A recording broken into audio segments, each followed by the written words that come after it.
Am I the asshole for prioritizing my son's dog over my wife's pregnancy? When my son, 14, was 8, we got a dog. He's half Great Dane and half some dog my friend's dog met during an unauthorized absence.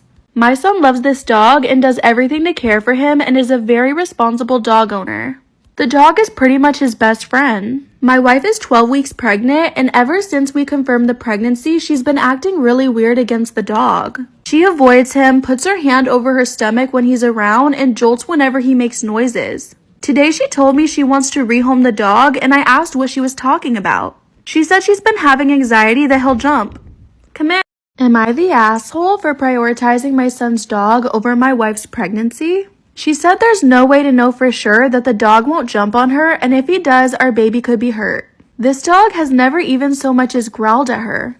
She even said if the dog doesn't jump on her, her anxiety is bad for her health. She said she needs the dog elsewhere for her safety and the baby's. I said there's just no way. My son got this dog right after he lost his mom and imprinted on him hard. At times I think he loves the dog even more than me, and I'm not taking his dog.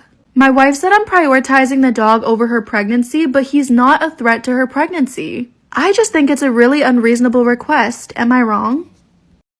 Am I the asshole for driving off after my girlfriend insisted I open the car door for her and causing her to miss a friend's wedding? My girlfriend and I were invited to a friend's wedding this past week, and I was in the car waiting while she was getting ready. She took forever to get her makeup and hair done, and she came and stood by the passenger door and stared at me. I asked what was wrong, and she said nothing. I'm just waiting for you to open the door for me. And I was like, huh? Why? I assume both of your arms are working, right? She said something about seeing a trend on TikTok with guys opening the door for their girlfriends, to which I replied with, that's ridiculous. Of course she got upset. Am I the asshole for driving off after my girlfriend insisted I open the car door for her and causing her to miss a friend's wedding? She said she saw a trend on TikTok where guys were opening the door for their girlfriends, to which I replied, that's ridiculous. She got upset and said it's a gesture that means I respect her, and on and on. I told her to get in the car and not make us more late than we already are. She refused, and I told her I'd ride off and leave her behind, but she said she wouldn't get in until I opened the door. I ended up just driving off and leaving her behind and going to the wedding alone. Wow. She called and texted and called me awful. Am I wrong for eating my husband's entire birthday cake by myself? I'll preface this by saying that my husband's family and I don't get along. Like, at all. We're rarely ever on good terms, and for my mental health, I decided to put distance between us. Especially after I was blamed for my most recent miscarriage that happened 3 months ago. My husband can still see them and visit them whenever he wants. For me, I don't attend any of their events, not even Thanksgiving nor Christmas. My husband's 30th birthday was 2 days ago. I planned to celebrate with him. I bought a cake and a gift, but he said that his family invited him to celebrate his birthday, and he really wanted to go because the birthday parties his family throw are like no others. We had an argument over this, but he told me to wait for him till he finished celebrating there with his family, then we could celebrate together at home and eat a cake. After he left, I felt so terrible. I called him, but he turned his phone off. I was so mad, I took the cake and brought it into the living room and started eating from it. I ate the whole thing, not saving him a single piece. Guess I was so angry and it made me hungry. He came home and saw what I did and blew up saying I did this to be spiteful and to punish him for not ditching his family on his birthday like I wanted him to. I reminded him that I paid for the cake, but he called me petty and nuts. He ranted and said that he didn't get to eat cake at his parents' house because a lot of kids were there and he didn't get enough cake, and what I did was 10 times worse. He's been upset with me ever since. So, am I wrong?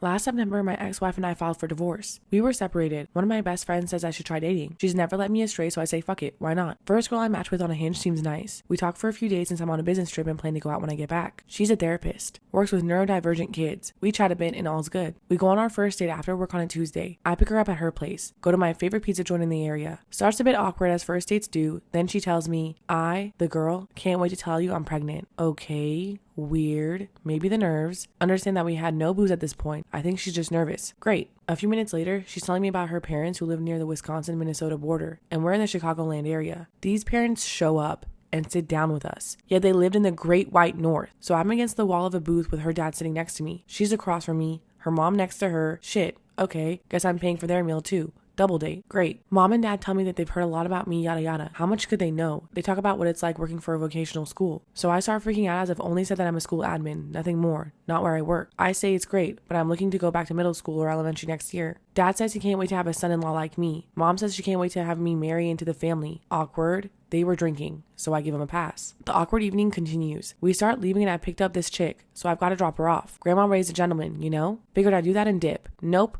We get back. Parents park next to me. Fuck. Invite me up. Mom said she baked a great pumpkin pie earlier today. Well, shit. I love me some pumpkin pie. Might as well get something out of this night. Had some pie. Truthfully, some of the best pumpkin pie I've ever had. I tried to leave and they weren't really letting me by giving me more pie or starting a new conversation topic. Best friend, the one who told me to start dating, calls. Took the call in the bathroom and she comes up with this plan. I'm gonna go pick up my friend Eddie because she thought I shouldn't use a girl's name with his flat tire. Great. I got an out. She says that she needs to walk her dog. Annoying shit, yapping dog, rubbing his ass on everything and dragging his ass across the floor. Very poorly trained. Fuck. Fine. Come with and walk me down. Mom comes too. I'm sitting there trying to leave as this chick takes her dog for a shit. Mom says it's nice to meet me, yada yada, and says, I'm so glad daughter found you. I didn't think she'd be able to settle down since we've had her committed 3 times, and walks away. Bomb dropped. I'm panicking now, sweating a bit. I turn to get into my car and this chick is right there. Hugs me, tries to kiss me, tells me, I love you, and I can't wait to spend the rest of my life with you. Me. Great. Gotta go. You know. Friend needs help. I get in the car. This chick is in my rear mirror and she's calling me. I pick up and she said, you didn't say you love me. Best friend calls. Oops, hang on, important call. And picks up. I tell my buddy this. She's laughing her ass off. I'm scared shitless at this point, thinking headlights in my rear view mirror are her. So I start speeding for the highway. But it doesn't stop there because as I speed away, I get pulled over by a cop.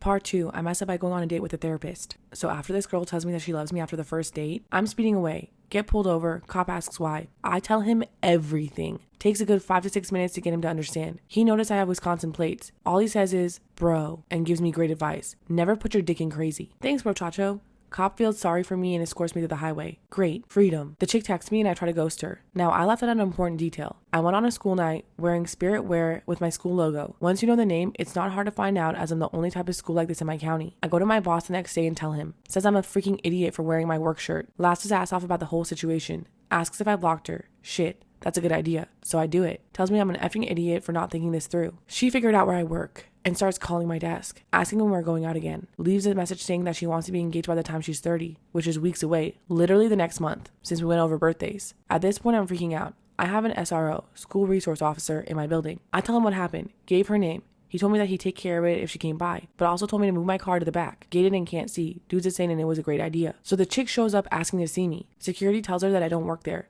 She gets snotty with the SRO, gets escorted out, calls my desk phone pleading with me to give her a chance, finds my sister, my best friend all on Facebook, tells them that we're soulmates. I tell them to block her ass. The chick was crazy. Got her to calm the F out when I told her that I'm going to report her for harassment to her licensing board. All bullshit. No idea if that would do anything. And that, kids, is a story of how I met your mother. Kidding. But damn, I was scared of dating for a bit.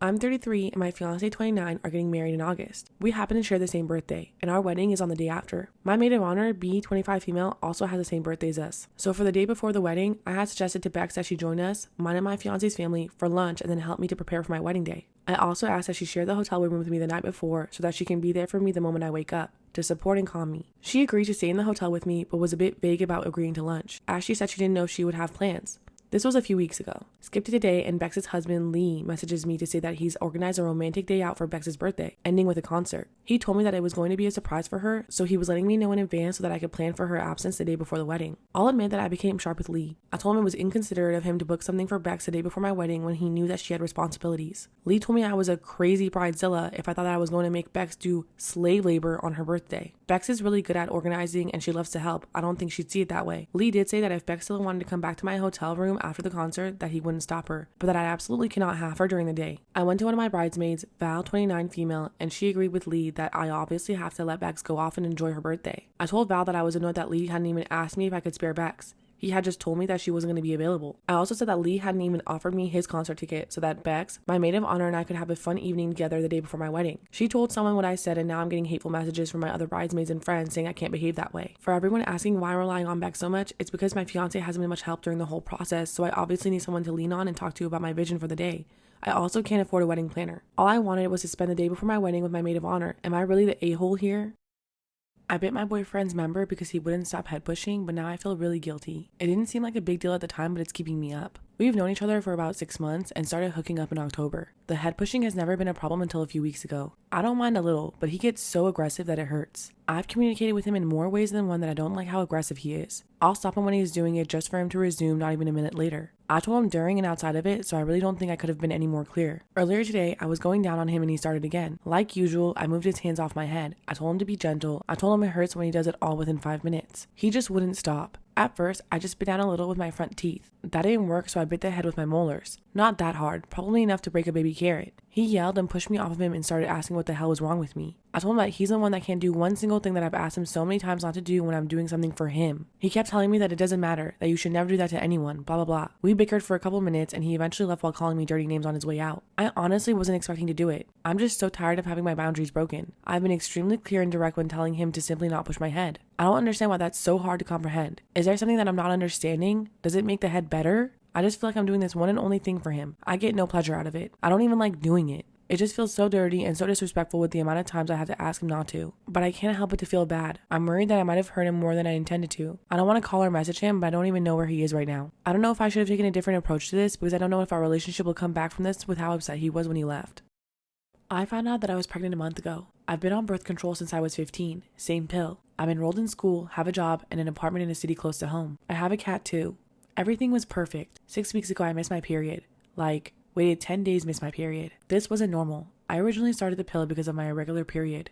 Did I miss a pill? I counted twice, 3 times, 4. No extras. I looked back at the open pack I had for this month and the unopened one for the next month. They weren't expired. They were the exact same, down to the print of expiration date. I fished the trash can for last month's empty package, same thing. I couldn't stop thinking about it. On the way to class that morning, I grabbed 3 pregnancy tests from the campus bookstore. I sat my coffee and breakfast sandwich outside the bathroom door and went in. I've never taken a pregnancy test, but I've always heard the phrase pee on a stick, so I opened all 3 and used them at the same time and waited. I waited 3 minutes and washed my hands, grabbing each of the tests in a paper towel. All 3 of them were positive. I cried. I dry heaved. I wanted to pass out on the bathroom floor. I called my boyfriend and he was excited as ever. I was panicking, saying we weren't ready for a baby, how I couldn't stay in school and work with a newborn, how I would lose everything. I'm not ready. I don't want children right now. He started to say how I was selfish and would just have to put my classes and whatnot on hold until the baby was old enough to go to daycare. That made me nauseous. I told him that I was coming home and he met me there. He held me and cried, saying how happy he was. I felt so disgusted with myself for knowing that I didn't want this baby after seeing him cry like that. I wanted to try and keep the baby for him. I thought about having the baby and just leaving him with it. I thought about disappearing and never having the baby. But after a few days, I had to ask what he thought of me getting rid of the baby. He told me that he would hate me. He would never speak to me again. He laid into me, going on and on about me being a baby killer, how I was selfish, evil, and immature for even thinking something like that. We got into a huge argument from there and I made him leave. He broke my TV and my favorite vase. I cried over this for days, begging him to take me back. He said he would if I kept the baby. Needless to say, he didn't take me back. I spent every night after drinking bottle after bottle of Jim Beam whiskey, apple flavored, my dad's favorite. I miscarried in the dead of the night on Thursday. Thought I had a real bad stomach bug until I saw the blood in my toilet. My neighbor took me to the hospital where my now ex's sister works. He showed up with my mom, and his dad. While she half hugged me, his mom and his dad made comments about how I probably did this on purpose considering I didn't want the baby anyway. I just kept my mouth shut. My mom asked if they were here to support me or their son, and if they weren't here for me, then they should just leave. They started arguing and eventually it got loud and security escorted everyone out. But not before my ex and his family could start shouting at the top of their lungs how I'm a baby killer and I'm going to hell, etc. I'm in so much pain. I'm so tired and I'm so angry everything had to come to this. I really loved him and now I feel like I'm losing everybody because of this. My ex was 23 and I'm 19. I'm trying to convince myself that the miscarriage isn't my fault, but I still feel like shit.